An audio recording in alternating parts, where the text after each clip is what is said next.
Inanunsyo nga ng Department of Social Welfare and Development o DSWD na sa darating na January 2025 next year yan, ang National Commission of Senior Citizens o NCSC na ang magpapatupad ng Republic Act 10868 o mas kilala bilang Centenarians Act of 2016. Na gayon din yung Republic Act 11982 o ang Expanded Centenarians Act. Bago tayo magpatuloy, huwag kalimutang mag-subscribe sa aking channel.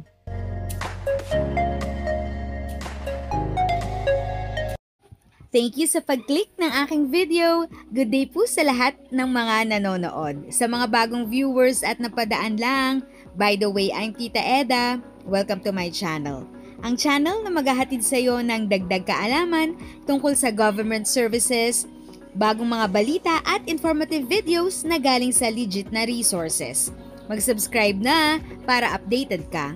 Citizens, syempre ngayong panahon, lalo na ngayong bare months, magbigay laan naman tayo para sa ating mga minamahal na mga kababayan na mayroong edad na. At ito, kaugnay nga sa aking pinag-uusapan. Inanunsyo nga ng Department of Social Welfare and Development o DSWD na sa darating na January 2025 next year yan, ang National Commission of Senior Citizens o NCSC na ang magpapatupad ng Republic Act 10868 o mas kilala bilang Centenarians Act of 2016. Na gayon din yung Republic Act 11982 o ang Expanded Centenarians Act. Kaya naman alamin natin ano nga ba yung tungkol dito. Bakit nga ba meron tayong ganitong Republic Act o batas? And of course, since napag-uusapan na rin natin itong mga kababayan natin na mayroong edad na, ano nga ba yung mga benepisyo at mga pribilehiyo na maaari nilang matanggap mula sa ating pamahalaan? Kaya ngayong hapon, meron tayong mga kasama, si Dr. Mary Jean Loreche, ang Commission Member mula sa Officer in Charge din mula sa National Commission of Senior Citizens. Magandang hapon po, Commissioner Dr. Mary Jean Loreche. Good afternoon, Mary Rose, at salamat na salamat sa inyong pag-anyaya sa amin upang maiparating natin sa ating mga nakakatanda, ang ating mga mahal na nakakatanda sa buong Pilipinas na taga-subaybay ng inyong programa kung anong merong nakalaan para sa kanila. Ayun nga po, Dr. Mary Jean, na inanunsyo nga po ng DSWD itong sa darating na January 2025, ang hahawakan na ng National Commission of Senior Citizens yung pagpapatupad nitong ang tinatawag na Centenarians Act of 2016. Ano po ba ito, Dr. Mary Jean? Alam niyo po, nasa kahabaan ng panahon, yung batas na yan, na pag ikaw ay dumating ng 100 taon at ikaw ay bibigyan ng 100,000 pesos na bigay ng ating national government sa iyo, yan ay hinahawakan ng ating kaibigan sa DSWD. Subalit, sa darating po na Enero 1 ng 2025, at nagpalabas din naman po ng joint statement ang DSWD at kami na yan ay pamamahalaan na ng NCSC. Hiwalay pa yan sa tinatawag natin yung bagong batas, Mary Rose, yung Expanded Centenarian Cash Gift, wherein pag dumating ikaw sa milestone age ng 80, 85, 90 at 95, tatanggap ikaw ng 10,000. Ayun na, so bukod nga, totoo po rin yung nabanggit nyo rin, Ma'am Mary Jean, na actually sa mga pagkakaalam din ng ating mga kaibigan, na kapag humantong lang sa edad na 100, yun lang yung makakatanggap ng mga privilege or benefits under this Centenarians Act. And ito na nga, bukod po doon sa nabanggit nyo, Ma'am, itong Centenarians Act of 2016, ano naman po yung itong tinatawag nating Expanded Centenarians Act? Ito po yung bagong batas na nalagdaan nitong February at naging batas siya ng March 17, 2024 na nagsasaad yung batas na kung ikaw ay Pilipino, nasa Pilipinas naman o sa labas, ikaw man ay may trabaho o wala, mayroon man ikaw tinatanggap na pensyon o wala. Ang mahalaga, umabot ka sa edad na 80, 85, 90, 95. We call them the milestone ages. You receive 10,000 pesos cash gift from the government.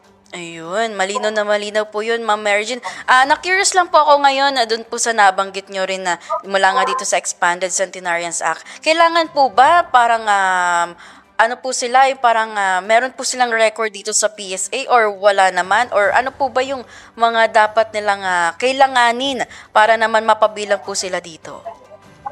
Ang sinatawag natin dyan, kasi hetong milestone ages na to for the expanded centenarian, kailangan ka mag-apply, Mary Rose.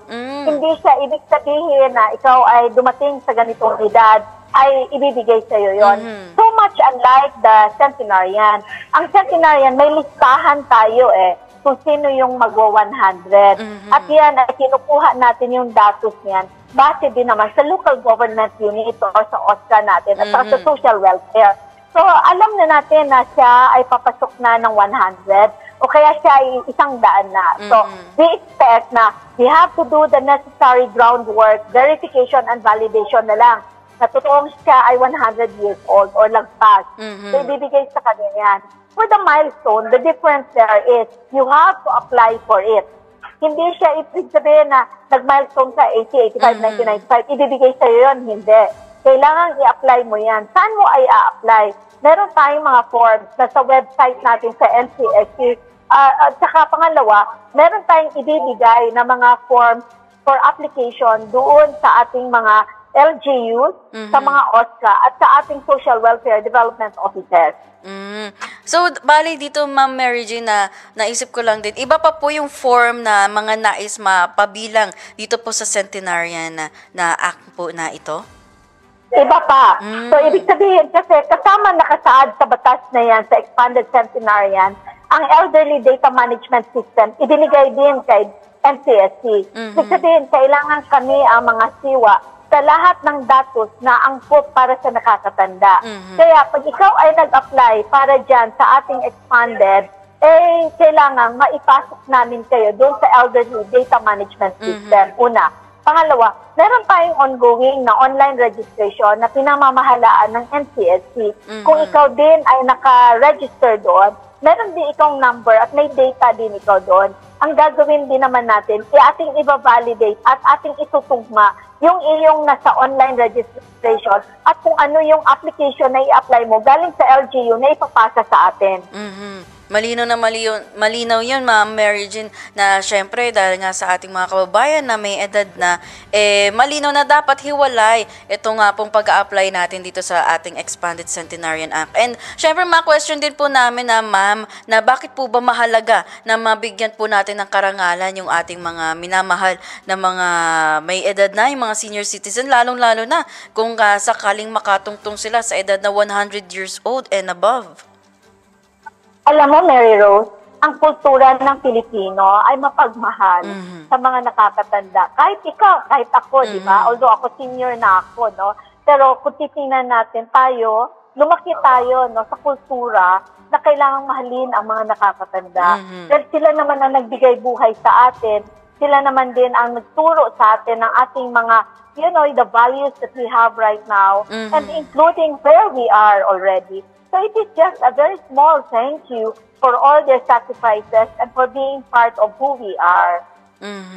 Tama po yun ng inyong sinabi na syempre sa dami ba naman na experience ng iba't ibang tao, syempre Ma'am Mary Jane, sa bawat isang humantong na 80, 90, 100, iba't ibang experiences yung naramdaman nila, na ibahagi rin sa ating publiko na magandang karangalan din naman po ito na makilala sila not even only do sa kanilang lugar. And of course, syempre kapag ganitong klaseng milestone nga naman na humantong ka ng 80, 90, 100, sobrang laking milestone na yun, Ma'am Mary Jane, tama nga naman. And dito po sa ating Centenarian Act, ano po ba yung mga benepisyo, Ma'am, o yung mga privileges na maaring matanggap ng ating mga kababayan?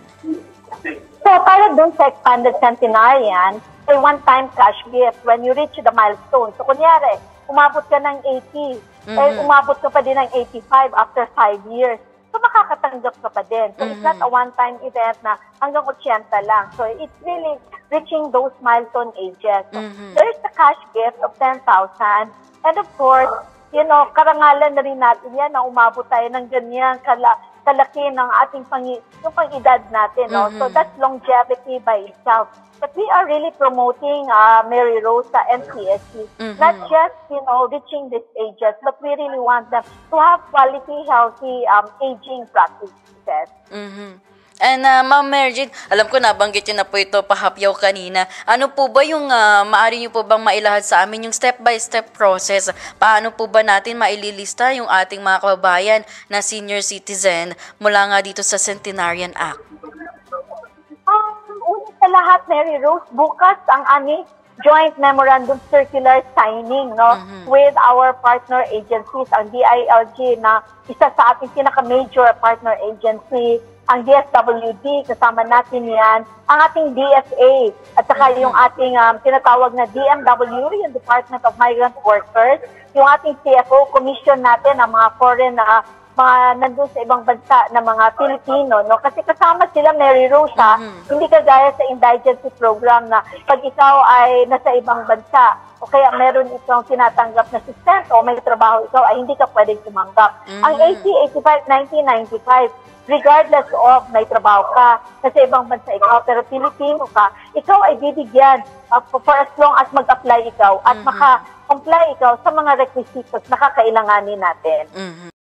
If sa tingin mo, natulungan ka ng video ko na ito, nakasave ka sa oras mo, you can click yung thanks button at any amount ay malaking help sa pag-grow ng channel ko. Yan lang po muna ang aking update.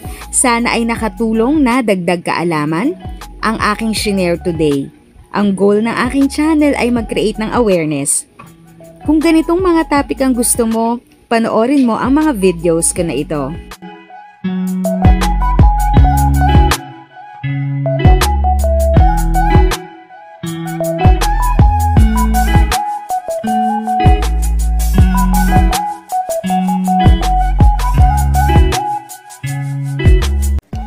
Thanks for watching! Kung may kapamilya, kaibigan o kakilala sa tingin mo ay magiging interesado sa video, please share or tag sila sa comment section. At syempre, if nagustuhan mo ang video, i-like mo na ito at subscribe ka na din. As always, feel free to write your questions, comments, and opinions respectfully. And continue to be a blessing and stay safe!